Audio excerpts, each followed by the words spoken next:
মৃত্যু, হত্যা, রক্ত এর মধ্যেই থাকতে তিনি ভালোবাসতেন।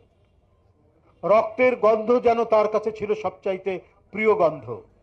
বেলি ফুলের গন্ধ নয়, হাসনা হেনার গন্ধ নয়, গোলাপের গন্ধ নয়, রক্তের গন্ধই যেন শেখ হাসিনার অত্যন্ত প্রিয় ছিল।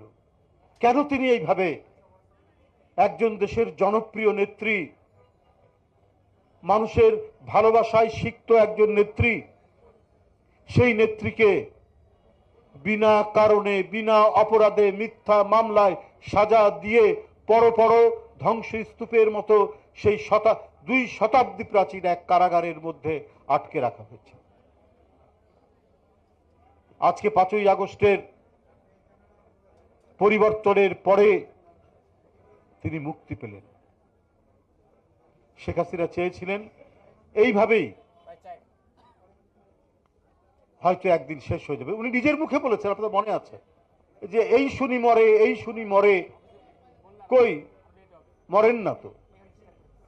একজন অবৈধ প্রধানমন্ত্রী হোক, তার মধ্যে যদি ন্যূনতম মনুষ্যত্ব বোধ থাকে, একজন সাবেক প্রধানমন্ত্রী সম্পর্কে এই কথা বলতে পারে?